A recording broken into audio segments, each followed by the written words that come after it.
আসসালামু আলাইকুম। ওয়ালাইকুম আসসালাম। তোমরা সকলে ভালো আছো? তোমাদেরকে একটা খুশির সংবাদ শোনাই, শুনতে চাও কিনা? খুশির সংবাদটা হচ্ছে তোমাদের মাদ্রাসা আগামীকাল বন্ধ হতে যাচ্ছে। আলহামদুলিল্লাহ। এটা একটা শুকরিয়া বিষয়, তাই না? অনেকদিন পর আমরা সকলে বাড়িতে যাব, আব্বু আম্মুর চেহারা দেখবো, প্রতিবেশী বন্ধু বান্ধব আছে, ছোট ভাই বড় ভাই তাদের চেহারা দেখবো, ঠিক কিনা? তো যেমনি ভাবে মাদ্রাসা থাকাকালীন আমাদের কিছু দায়িত্ব ছিল, তেমনি ভাবে আমরা বাড়িতে যাব, বাড়িতে যাওয়ার পরে কিছু দায়িত্ব আছে না নাই? মাদ্রাসায় থাকাকালীন দায়িত্ব হচ্ছে সঠিকভাবে পড়াশোনানো এবং উস্তাদদেরকে যথাযথভাবে সম্মান করা, উস্তাদদেরকে ভয় পাওয়া, মাদ্রাসার নিয়ম নীতি মেনে চলা, এগুলো হচ্ছে মাদ্রাসার নিয়ম কানুন এবং মাদ্রাসা থাকাকালীন নিজের উপর দায়িত্ব। কি? মাদ্রাসায় থাকাকালীন নিজের উপর দায়িত্ব উস্তাদদের ভয় করা, উস্তাদদেরকে সম্মান করা, তাদের খেদমত করা, সঠিকভাবে পড়াশোনা সঠিক সময়, এগুলা কি মাদ্রাসায় থাকাকালীন নিজের উপর দায়িত্ব। এবং বাড়িতে যাওয়ার পর যখন মাদ্রাসা বন্ধ হবে ঈদ উপলক্ষে, তারপরে আমাদের এই যে পরীক্ষা আছে, পরীক্ষার পরে যে বন্ধ হবে, ওই বন্ধর পরে বাড়িতে যাওয়ার পরে যেই দায়িত্ব বলা হচ্ছে, প্রথমত বাড়িতে প্রবেশ করে আমরা কি করব? জোরে বলো একটু। মা বাবাকে সালাম দিব এবং বাড়ির সামনে রাস্তাঘাটে যারা পড়বে তাদেরকে সালাম দিব। শুধু আব্বু আম্মুকে যায় সালাম করলেই এখানে শেষ না, কি না? আব্বু আম্মুকে সালাম করলেই এখানে শেষ না, আব্বু আম্মুর পা ধরে কদম বসি করতে হবে। কথা বলেন ঠিক কিনা? তারপরে বাড়িতে নিয়মিত যেমনি করে আব্বু আম্মুদেরকে মাদ্রাসায় থাকাকালীন উস্তাদদেরকে বই কর্তা সম্মান কর্তা, তেমনি করে বাড়িতে যাওয়ার পরে বড় যারা আছে, বড় ভাই বড় বোন এবং মা বাবা, তাদেরকেও সম্মান করতে হবে। যারা ছোট আছে তাদেরকে ভালোবাসতে হবে। কথা বলেন ঠিক কিনা? এগুলো আমরা মানবো তো ইনশাআল্লাহ। তারপরে হচ্ছে মাদ্রাসায় যে পড়াশোনা করছি, ওই পড়াশোনা যেন আমার জীবন থেকে হারিয়ে না যায়, আমরা যেন পিছনের পড়াগুলো ভুলে না যাই, এই জন্য আমাদের বাড়িতে করণীয় হচ্ছে দৈনিক সর্বনিম্ন 5 পারা তেলাওয়াত দেওয়া। কয় পারা? 5 পারা। সর্বনিম্ন বাড়িতে 5 পারা তেলাওয়াত দেওয়া। যদি তুমি একবারে মনে করো যে আমার সময়টা আমি ব্যাকআপ করতে পারতেছি না, সকালে ফজরের নামাজের পরে দিলা 3 পারা অথবা 2 পারা, আবার এশারের নামাজের পরে দিলা 3 পারা অথবা 2 পারা, তাহলে 5 পারা হবে না? এটা কি বাড়িতে যাওয়ার পরে বেশি একটা জুলুমের কাজ?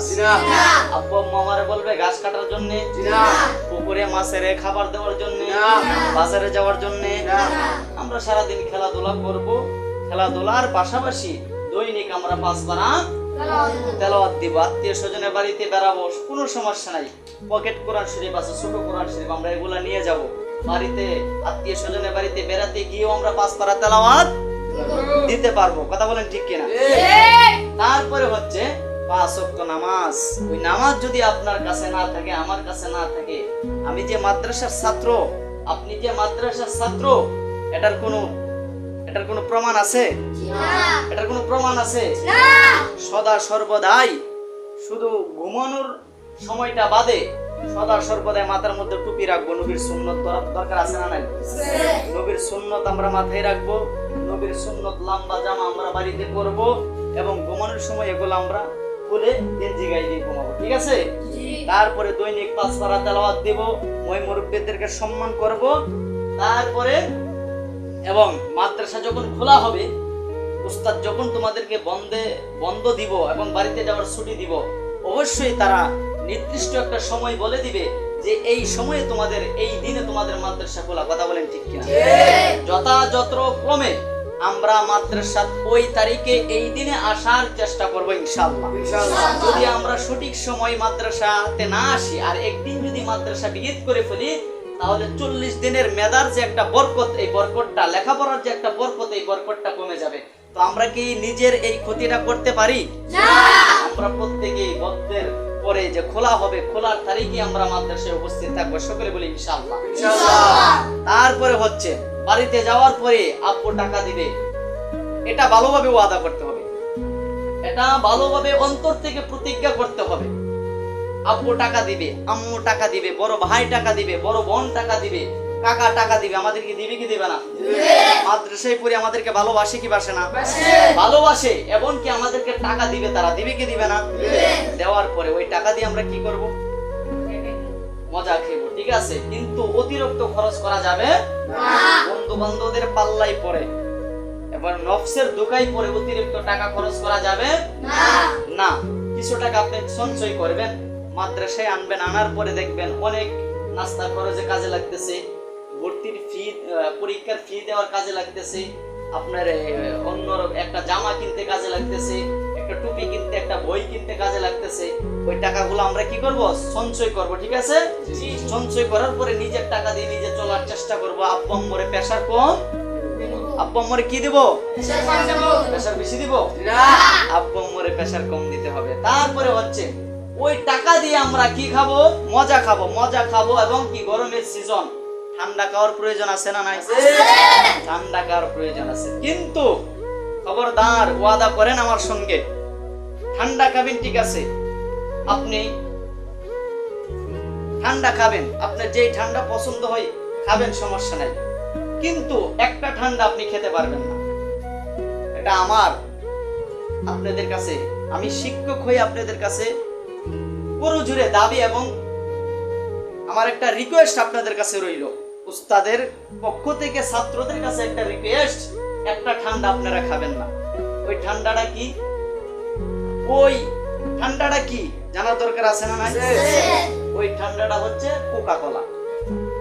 আমরা সবাই, আব্বু যখন টাকা দিবে, আম্মু যখন টাকা দিবে, আমরা অনেকেই কোকা কোলা খাবারের জন্য, কোকা কোলা খাওয়ার জন্য পাগল, কথা বলেন ঠিক কিনা? কিন্তু খবরদার আমার সঙ্গে আপনারা ওয়াদা করেন, এই কোকা কোলা আপনারা খাবেন না। কে কে কোকা কোলা খাবেন হাত তোলেন তো, কে কে খাবেন না হাত তোলেন। মাশাআল্লাহ, মারহাবা, আল্লাহ তাআলা সবাইকে কবুল করুক, সে বলবে আমিন। আমরা আজকে থেকে ওয়াদা করলাম, হাত তোলেন সবাই, তো হাত তোলেন, আমরা আজকে থেকে প্রতিজ্ঞা করলাম, ওয়াদা করলাম, কোকা কোলা আর খাবো না। কারণ কোকা কোলা হচ্ছে ইসরায়েলদের পণ্য। কোকা কোলা কাদের পণ্য?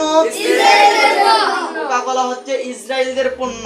আর ইসরায়েল বাহিনী আমার ফিলিস্তিন বাইতুল আকসা, এই ফিলিস্তিন মুসলমানদেরকে তারা ধ্বংস করে দিচ্ছে, কথা বলেন ঠিক কিনা?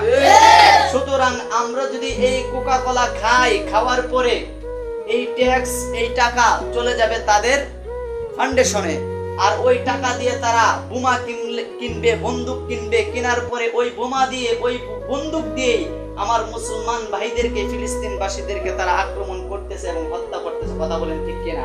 সুতরাং আমরা আজকে থেকে ওয়াদাবদ্ধ করলাম, বাড়িতে যাব, আমরা বন্ধের সময়টুকু আনন্দের সাথে কাটাবো, মই মুরব্বীদেরকে শ্রদ্ধা করব, সম্মান করব, আব্বু আম্মুর টাকা দেওয়ার পরে আমরা সকল ধরনের স্পিড ঠান্ডা খাইতে পারবো, কিন্তু কোকা কোলা খাবো না। কোকা কোলা বয়কট করলাম। কি করলাম? কি বয়কট করলাম? কোকা কোলা বয়কট করলাম। আল্লাহ সবাইকে কবুল করুক, সকল বলে আমিন। তো সম্মানিত আমার ছাত্রবৃন্দরা, সকলেই আমরা নিজ নিজ গন্তব্যস্থলে আনন্দ নিয়ে বাড়িতে ফিরবো, কথা বলেন ঠিক কিনা? বাড়ি থেকে মাদ্রাসায় আসার সময় আনন্দ নিয়ে আসবো। তো এখন সব ছাত্রদেরকে আমি দাওয়াত দিচ্ছি। একজনকে দাওয়াত দিচ্ছি? এই শুধু একজনকে দাওয়াত দিচ্ছি? সকল ছাত্রদেরকে, এখানে যারা উপস্থিত আছো এবং যারা বাহিরে আসো, এবং যারা অনেকে আবার বাড়িতে চলে গেছে, বন্ধুদের একটু দিন আগে আব্বু আম্মু রিকোয়েস্ট করে নিয়ে গেছে আমাদের কাছ থেকে, তাদেরকেও জানিয়ে দেব। সকল ছাত্রদেরকে দাওয়াত দিচ্ছি আমি গুনাহগারের বাড়িতে। তোমরা সকলেই ঈদের পর দিন থেকে নিয়ে, মানে এক সপ্তাহ পর্যন্ত তো বন্ধ ঈদের পরে, নাকি? ঈদের পর দিন থেকে নিয়ে এক সপ্তাহ পর্যন্ত তোমাদের যেদিন মনে খুশি হয়, যেই দিনটা ভালো লাগে, ওই দিন আমি হাবেশ শাহ হুজুরের বাড়িতে আপনারা বেড়াইবেন। সকলে বলে আমিন। আমিন। তোমরা সকলদেরকে আমার বাড়িতে দাওয়াত রইল ইনশাআল্লাহ। ইনশাআল্লাহ। আমরা সকলেই আনন্দের সাথে বাড়িতে যাব ইনশাআল্লাহ। আজকের আলোচনা এই পর্যন্তই শেষ। যেই কথাগুলো বললাম সকলেই প্রত্যেকটা কথা আমরা অক্ষরে অক্ষরে পালন করার চেষ্টা করব। সকলে বলি ইনশাআল্লাহ। আল্লাহ পাক রব্বুল আলামিন সকলকে দীর্ঘ হায়াত দারাজ করুক। সকলে বলি আমিন। সবাইকে অনেক স্ট্রং মেধাবী হওয়ার মতো তৌফিক দান করুক। সকলে বলি আমিন। সবাইকে আব্বা আম্মার খেদমতে নিয়োজিত থাকার মতো তৌফিক দান করুক। সকলে বলি আমিন। প্রত্যেককেই নিজের নিজের গন্তব্যস্থলে আনন্দ নিয়ে যাওয়ার মতো তৌফিক দান করুক। সকলে বলি আমিন। আসসালামু আলাইকুম ওয়া আখিরু দাওয়ানা আলহামদুলিল্লাহি রাব্বিল আলামিন। ওয়া আলাইকুম আসসালাম।